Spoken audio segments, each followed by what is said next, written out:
Welcome to part 2 of phrasal verbs. In this lesson, we will focus on problems with phrasal verbs. But what makes using phrasal verbs so troublesome? Well, there are a few things that can make phrasal verbs difficult. One reason is the transitive and intransitive confusion, which goes with the separable and inseparable uses. But phrasal verbs are also hard because they have multiple meanings and are very idiomatic.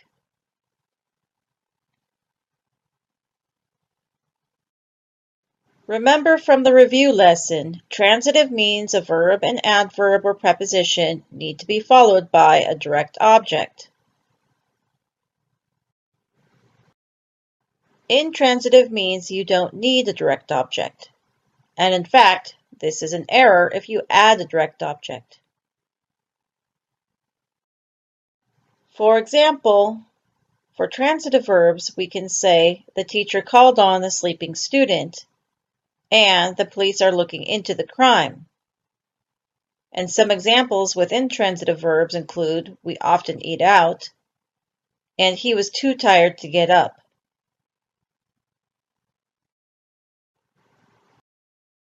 It's important with transitive phrasal verbs you have the direct object. Not having a direct object is a mistake you need to avoid with phrasal verbs. With intransitive phrasal verbs, for example, we often eat out and he was too tired to get up, if we add a direct object to these types of verbs, that's a mistake. If you are not sure about which verb is transitive or intransitive, check a good learner's dictionary. These will include notes about transitive or intransitive status of phrasal verbs. Good learner dictionaries will include notes about separable or inseparable status. Inseparable in this example. In fact, some dictionaries will only state separable or inseparable, and you need to remember only transitive phrasal verbs can be separable or inseparable. Separable means that the adverb or preposition can be followed by the direct object, or the direct object can be after the verb and before the adverb or preposition. So in the example of blow up, it is a separable phrasal verb and can be used in a few ways. The army blew up the mine, the army blew the mine up, or the army blew it up. It is better when using pronouns to always separate. And some phrasal verbs must be separated. They follow three patterns. The first is verb plus direct object plus adverb, like to ask someone back, meaning to invite someone to return for a visit. Or to have something on, meaning to wear clothing.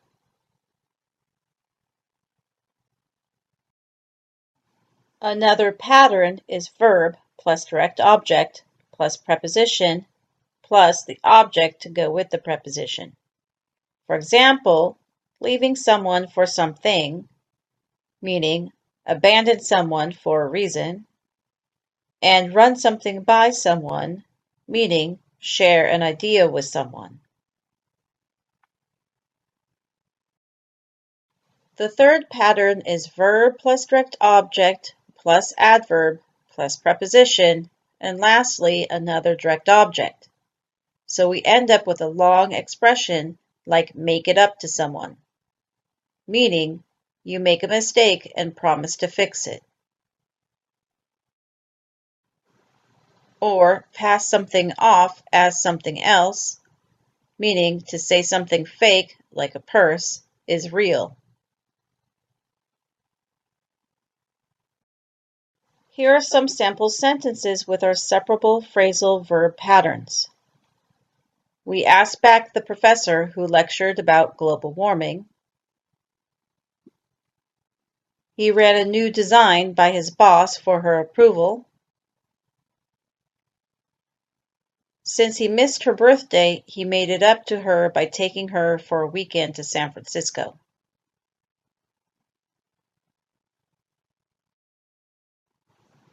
Another problem for English learners is that phrasal verbs often have more than one meaning. But how can you know which meaning is used? Let's take, for example, take out, which can mean borrow a library book or go on a date with someone. For instance, I need to take out a book about geology for my research paper. Or Jack wanted to take Sally out on a date, but she said no. How can you know which meaning of take out is used? You look at the context or situation of the sentence. From the first sentence, it's clear we are talking about a book.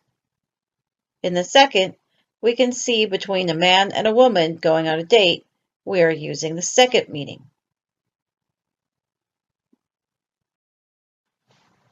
The last and maybe biggest reason phrasal verbs are hard is that they are very idiomatic. That means that the parts don't add up to the meaning. These types of idiomatic expressions are natural for native English speakers and make them very difficult to teach. Let's look at turn, which usually means to twist a knob left or right. The adverb off means to separate or remove, but the preposition on means physically in contact with and supported by something. If we put the parts together, turn and off doesn't seem to add up to turn off, meaning to switch off something electronic like a computer or TV.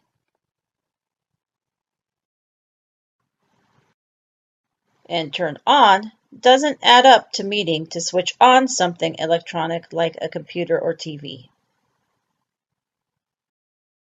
Some phrasal verbs can be hard because we cannot guess the meaning of the phrasal verb by knowing the parts.